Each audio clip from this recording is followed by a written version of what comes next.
Today I'd like to talk about fair use on YouTube.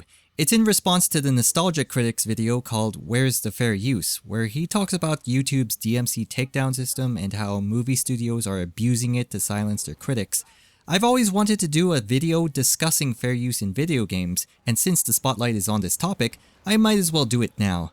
But I'm not really much of a movie guy. I focus on video games, but they are a completely different beast than movies. Video games are interactive, so what you see in a video of a game is going to be different based on a player's interaction and a lot of technical things like their graphic settings and their controls.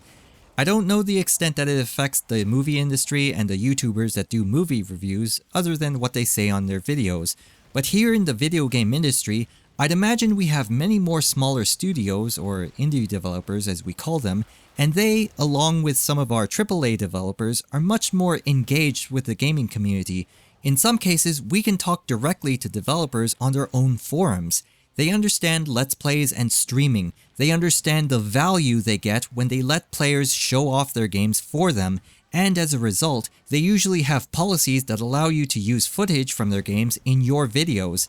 And when you have these policies, it's no longer a question about fair use.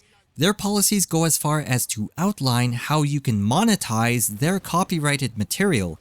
In many cases, we're able to avoid YouTube's copyright system altogether. Every company is different and you should double check with them for specific details, but they generally have the same conditions. Don't imply that the company is endorsing you. Don't put your content behind a paywall. Don't show in the video or link to cheats or other things that violate the game's terms of use. Games like StarCraft 2, League of Legends, Dota 2, CSGO, Terraria, Minecraft, Call of Duty, Halo, and this game you're seeing right here, Killing Floor 2. Those are just a few examples of games that you can safely monetize away from all of the copyright strikes and content ID nonsense on YouTube. In the case of Killing Floor 2, Tripwire Interactive restricts your monetization to specific platforms: YouTube, Twitch, Blip TV, Own TV, Ustream, and Hitbox. They also require your video to be somehow related to the game in question, which is why I spent the last few seconds talking about Killing Floor 2 and their video policy. I am now in compliance. Woohoo! You don't have to worry about whether or not it's fair use because it's irrelevant. You're using their copyrighted material in accordance with the rules they've outlined for you. As long as you comply with it, just as I have, you're fine. If you don't, then fair use would apply and you may be subjected to YouTube's terrible copyright system if the developer or publisher is vindictive enough.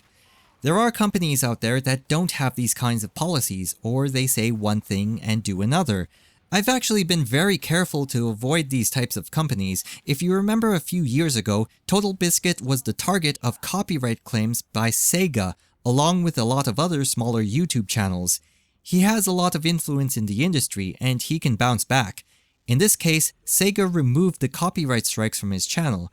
I didn't hear anything about what happened with the other smaller channels, so if there was an update that I missed, please let me know.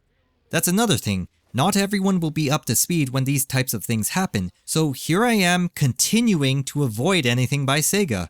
Smaller channels like mine have no chance because we don't have a loud enough voice in the industry. If those copyright strikes shut down your channel, that's it, you're done. So rather than risk a copyright strike on my channel, I just don't touch them. This line of thinking may look like it simply avoids the problem altogether, but if more people avoid the companies that abuse YouTube's current copyright system, if more people prop up the companies who encourage you to monetize their games, we're creating an environment where catering to the gaming community at large will lead to success and ultimately profit.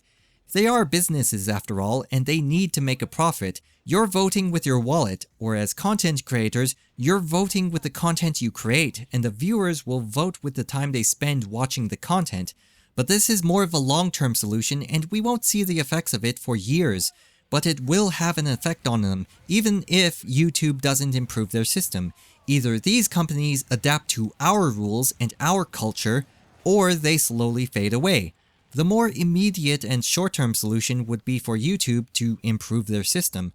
Unfortunately, there's nothing we can do about it directly. We don't have access to the source code, and they won't allow us to make the changes ourselves. And there's a large political game being played behind the scenes between Google and all of those massive media companies. There always is, no matter how big or small the companies are. There's politics and drama everywhere. I don't want to take away from the problems that the movie critics on YouTube are having because these are real problems and they desperately need solutions. But I just want to highlight that the video game industry is slowly moving away from its reliance on fair use rationales and moving towards developers creating policies geared towards content creators.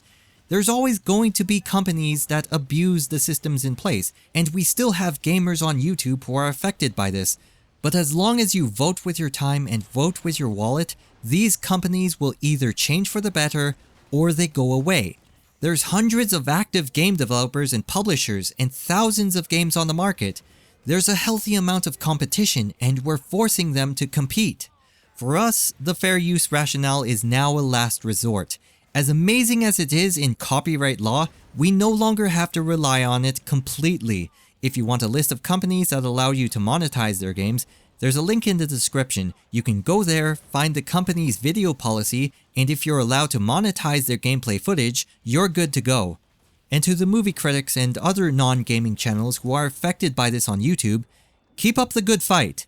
I hope that YouTube improves their copyright system because it absolutely has problems for content creators, and I highly doubt that the movie studios will create the same policies that game developers and publishers have done in this space. This problem needs to remain in the spotlight for as long as it needs to be to get it fixed. Keep asking, where's the fair use? Sooner or later, you'll get an answer. I'm interested in hearing from other people running gaming channels on YouTube. How have you danced around with the issues with copyrights and fair use? I try to avoid it altogether these days, but I'd like to know how other people have dealt with it, and I'm sure these are ideas that other channels would like to know as well. Leave a comment below, and thanks for watching.